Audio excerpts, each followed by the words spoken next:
एक बार की बात है, एक छोटे से गांव में एक आदमी रहता था। उसके घर के पास में एक पहाड़ था, जहां पर वो रोज सुबह जाता। उस पहाड़ पर थोड़ी देर के लिए वो बैठता, फिर वापस आ जाता। तो रोज की तरह वो सुबह सुबह जा रहा था। पीछे से उसका छोटा सा बेटा आया। उसने आकर के उसका हाथ पकड़ लिया और कहा कि आज मैं भी आपके साथ चलूंगा। उसने पहले तो उसको थोड़ा सा समझाया और मना किया। कहा कि जो रास्ता है वो बहुत ही छोटा है और चढ़ाई बहुत ज्यादा है, तो तुम मेरे साथ नहीं चल पाओगे। लेकिन फिर जब उस बेटे ने जिद करी तो पिता मान गया। तो दोनों पहाड़ पर चढ़ने लगे। पिता ने बेटे का हाथ कस के पकड़ा हुआ था। लेफ्ट साइड में पहाड़ थे, राइट साइड में खाई थी और रास्ता बहुत ही छोटा था। और वो पहाड़ की चोटी तक पहुंचने ही वाले थे, तभी रास्ते में एक बड़ा सा पत्थर आया। क्योंकि पिता उस रास्ते पर रोज आता था, तो उसको पता था कि वहां पे पत्थर है, तो वो साइड से निकल गया। लेकिन जो बेटा था उसका ध्यान कहीं और था, तो उसका घुटना जा करके उस बड़े से पत्थर पर टकरा गया। तो फिर उस बच्चे के मुंह से एक चीख निकली। और जैसे ही वो चीखा, उसकी आवाज उन पहाड़ों में गूंजने लगी। इससे पहले उस बच्चे ने कभी भी अपनी आवाज की गूंज नहीं सुनी थी, तो उसे समझ नहीं आया कि क्या हो रहा है। वो अंदर से थोड़ा सा घबरा गया। उसे लगा कि शायद कहीं कोई है जो छुप करके उसको देख रहा है और उसका मजाक उड़ा रहा है। फिर उस बच्चे ने बोला, कौन हो तुम? कौन हो तुम? तो जब उस बच्चे ने इस गूंज को सुना, उसे गुस्सा आ गया। उसे लगा कि कौन है ये जो मेरा मजाक उड़ाए चले जा रहा है। फिर उसने गुस्से से कहा, मैं तुम्हें छोड़ूंगा नहीं। और फिर जैसे ही उसने इस गूंज को सुना, वो घबरा गया। उसके पिता समझ गए थे कि क्या हो रहा है।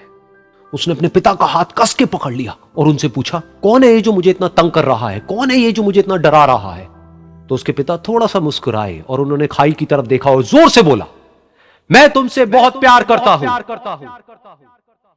ये सुनकर वो बच्चा हैरान हो गया। उसे समझ नहीं आया कि हो क्या रहा है, कि वही इंसान जो उसका मजाक उड़ा रहा है और उसको तंग कर रहा है, वो उसके पिता को बोल रहा है कि मैं तुमसे बहुत प्यार करता हूं। तो उसके पिता ने अपने बेटे को देखा और वो समझ गए कि उसके मन में क्या चल रहा है। और फिर दोबारा उन्होंने बोला, तुम बहुत अच्छे हो।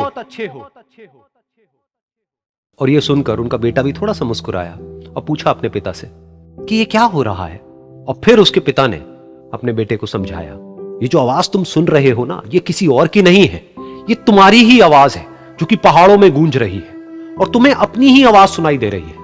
जैसा तुम बोलते हो ठीक वैसा ही तुम्हें सुनाई देता है। अगर तुम गुस्से से कुछ कहोगे तो पलट करके जो आवाज आएगी उसमें भी गुस्सा होगा, लेकिन अगर तुम कुछ अच्छा कहोगे तो वो आवाज भी अच्छी होगी। बिल्कुल इसी तरह से हमारी जिंदगी में भी होता है। जैसा तुम अपने मन में इस जिंदगी के बारे में सोचते हो, ये जिंदगी तुम्हारे लिए बिल्कुल वैसी ही हो जाती है। अगर तुम मन ही मन अपने आप को ये बोलते रहोगे कि मेरी जिंदगी तो बहुत ही बुरी है, तो तुम्हारी जिंदगी सच में बुरी हो जाएगी। और अगर तुम अपनी जिंदगी से प्यार करोगे तो तुम्हारी जिंदगी भी तुमसे प्यार करेगी। ये बात उस बच्चे के दिमाग में घर कर गई और फिर वो दोनों उस पहाड़ की चोटी पर गए।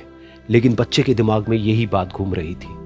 और फिर वो बच्चा खिलखिला के हंसा और उसने अपने दोनों हाथ खोले और अपनी पूरी ताकत से बोला, मैं तुमसे बहुत प्यार करता हूं।